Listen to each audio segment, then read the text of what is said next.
All right, everybody, I am back with a brand new DC update. And wow, we have some stuff to look at today. And I know this will rile a lot of people up, and other people will maybe start to see the light as to what's going on with the DCU and where we're headed with stuff. And I'm even seeing stuff coming out from the Reeves camp for the Batman 2 that I'm not really digging at all. And we're going to take a look at all of it today. And then James Gunn did something, again, that I think, and you'll see by his post on social media, he's not even trying to hide it, something that I also think is quite disgusting in regards to Henry Cavill, Superman, and being very disrespectful towards things that have come before. But let's jump in to all of the grabs that I have from my last update. First up, we have Peacemaker Season 2 is reportedly set to release on Max in August of 2025, which would be a month after Superman drops in theaters. And so this will follow Superman. And they did put out a little 6 or 7, 8 second, if I can even talk here, a 6, 7, or 8 second teaser for this. And it looks like it's going to have a more serious tone to it. They look quite a bit different, and it does look like it's going to be more serious, and I certainly hope that is the case, because I don't want to see another juvenile, disgusting take on this character, which is nothing like what the comic book is. It's a total bastardization of the comic series. Now, according to Daniel RPK, it says a young Lex Luthor will appear in Creature Commandos played by Nicholas Hoult. We have no confirmation on this, so we don't know if this is true. I will be checking out Creature Commandos. I'm not excited for it at all. I could care less about Creature Commandos. I know I'm not the only one. I am a DC fan, and I just don't care. Just because they're putting it out doesn't mean it's going to be good or that it's worthy of our viewership, but I will be checking it out and reviewing it on a weekly basis on my channel. So when that comes out, I will definitely be covering it, so you're going to want to check back when it does release. It was also revealed that most of Creature Commandos episodes will run between 21 and 25 minutes, with a 28-minute finale to wrap things up. I don't know where this information is coming from. We don't have any confirmation on this other than what people are posting. Again, James Gunn, he's not very good at dispelling rumors on his stuff, but he sure is when it comes to something like the Matt Reeves, the Batman. But, whatever. It's his sandbox. He's going to play in it and do what he wants. I thought this was pretty cool. The great Marv Wolfman came out and said, Superman and Lois has been incredible. Some of the best Superman storytelling ever. You can see I actually like this post. Yes, in fact, this week had more heart in that episode than I've ever seen in a Superman project. It was really well done, and it will tug at your heartstrings a little bit. So if you are not watching Superman and Lois, you should. The creators, the directors, the writers said that they are basing a lot of it off of what Zack Snyder had started with Man of Steel, and you could definitely see those influences in there, and you get a real good close-up of the suit in this last episode. It was something to behold, and so there's a lot of cool stuff going on with Superman and Lois. It will be ending here in just a few short weeks. So here we go. I'm going to talk about this because this definitely, yeah. So it says Tom Brittney says he accidentally ripped Henry Cavill's old Superman suit when auditioning for James Gunn's Superman. He goes on to say it takes about half an hour to get into it, to get sewn into it. And yeah, I think I might have accidentally ripped it. Which you'll see here in a little bit, James Gunn is going to confirm. But James Gunn takes it a whole step further. And I will tell you my thoughts on that when we get to that specific grab. Also, it has been confirmed that the kid, I always get his name wrong. I call him Zolo. Someone's going to correct me. But he has been confirmed to reprise his role as Blue Beetle in an upcoming animated series. Why they have to do an animated series is beyond me. Do it live action. You've already had the movie. If you're bringing this character back, just do it live action. I don't know what it is about doing all of these cartoons. Between this and some of the other stuff coming up in the dynamic duo, we need to have more live action stuff. So everything DCU reported this coming via WHIP, or, T. And it says in 2027, 2 DC shows and 2 DCU films will be releasing. So we already know what's coming out in 2025. There's not much. 2026, 2027, they have not confirmed the schedule for these things. And so we'll have to see what is going to happen in the future. There still has yet to be any talk on Batman at all for the DCU. Now, this is pretty cool. I didn't even know that Glenn Powell was in the Dark Knight Rises, but he was. It says, Glenn Powell reflects on Dark Knight Rises' role. It says, Christopher Nolan is proud that he plucked me early. And I guess he played a stock trader in that final film, which I'll have to go back and look next time I watch it. But I didn't catch him in that film, but he's apparently in there. And that's all due to Christopher Nolan. All right, so this is the thing, and I'll tell you why James Gunn said this, okay? It says, James Gunn comments on Tom Brittney and David Corenswet destroying Henry Cavill's suit when auditioning for Superman. Tom messed it up, and then Corenswet came in, and he was way too tall, so it just got torn to shreds. By the way, Tom is truly one of my favorite actors, incredibly talented guy. That's a direct quote from James Gunn. Why did he say this? Well, he said it, number one, because he knew people like myself were going to come in and bash him for it, and I certainly am. It shows just the lack of respect that he has for something that is not his. He could have come out and worded this differently. But how does he word it? No. He words it as he tore it to shreds. First of all, they had other suits because we saw Henry Cavill use the original Christopher Reeve suit. We also know that happened with Superman Returns with Brandon Routh or Brandon Ruth, however you say his name. So there was no reason that they had to audition in Henry Cavill's suit. Now, there's more than one suit, but he goes out of his way to show how it got destroyed. And if you look at the suit he's using in his film, it doesn't even look anything like it. It doesn't look like any other Superman suit. Only the back of the cape does. That's it. Everything else, it looks like some kind of a wetsuit or something. It's not a normal Superman suit. It's got knee pads, elbow pads, probably shoulder pads. It's not a normal Superman suit. There was no reason that they had to go to great lengths to destroy that suit for the auditions. But James Gunn was proud to come out and say it so because he doesn't like anything that's not his. He wants to throw it in our face. He wants to do everything he can to erase the DCEU. That's just who James Gunn is. And on that note, he's doing this knowing he's antagonizing people. Why would you want to antagonize your paying audience? Why? Because it's who James Gunn is.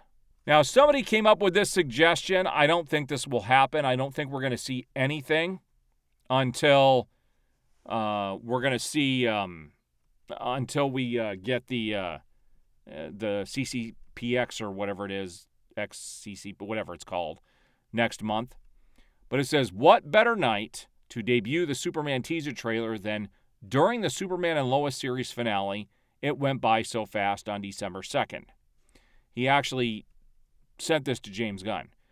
And this person who posted this went on to say, very fitting, the Superman Returns teaser was shown during the Smallville Season 5 episode Solitude on November 15th, 2005.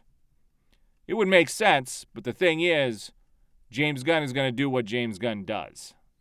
And at this point, I think it's disgusting that we're losing all the good stuff for what he's cooking up. I just do not trust James Gunn as a filmmaker. Maybe as a CEO, but not as a filmmaker. And I don't want him anywhere near these characters. But it's what we have coming, and we're going to see what they're serving up. Now, this is very interesting. This has to do with Warner Brothers Discovery, and they're changing their pricing, and this is pretty crazy. And this is effective as of December 5th of 2024. It says Warner Brothers Discovery is removing key features from legacy ad-free subscriptions of their Max streaming platform, which I'm a part of. 4K streaming will no longer be available at that ad-free subscription plan. Content will be limited to full HD at 1080p. You will only be able to have 3 concurrent streams. Users will only be able to stream on 2 devices simultaneously. And it says maintaining perks would require you to upgrade. Subscribers who wish to retain 4K and 3 concurrent streams must upgrade to the ultimate ad-free plan for $19.99 per month. This tier offers 4K HD resolution, 4 concurrent streams, 100 downloadable titles, and Dolby Atmos support. So the pricing should go as it shows right here. That legacy ad-free, $15.99, which is what I'm on, previously included 4K and 3 concurrent streams. You can still keep that ad-free plan, but it will no longer have 4K. So standard ad-free, $15.99 a month, HD resolution, 2 concurrent streams. Ultimate ad-free, $20 a month, so $19.99, 4K, Dolby Atmos, 4 concurrent streams, 100 downloads. And then they're going to have an ad light at $9.99 per month, HD resolution, 2 concurrent streams, no downloads. I am probably going to just cancel this service altogether, to be honest with you, and maybe get it once a year for the time that I need to watch stuff after it has aired. I just don't see the need to pay $20 a month for their service, especially when they're serving up the garbage that they're giving us. So Michael Cudlitz, who is playing Lex Luthor on the current season of Superman and Lois, came out and said because Tyler Hoechlin is incredible as Superman. And he did a great job. Like I said, Tyler Hoechlin combines, the headline was Tyler Hoechlin combines the best parts of every Superman. And he does. He's doing an incredible job in that show. It sucks that it's ending. All the good things are ending in preparation for Gunn's DCU. So now we have a number of the Batman things to talk about. Matt Reeves on Batman's absence in the Penguin. Much of the city is in desperation, so police can't get everywhere. There's crime everywhere. Batman's out there trying to grapple with the aftermath of everything that happened, which to some degree he blames for himself.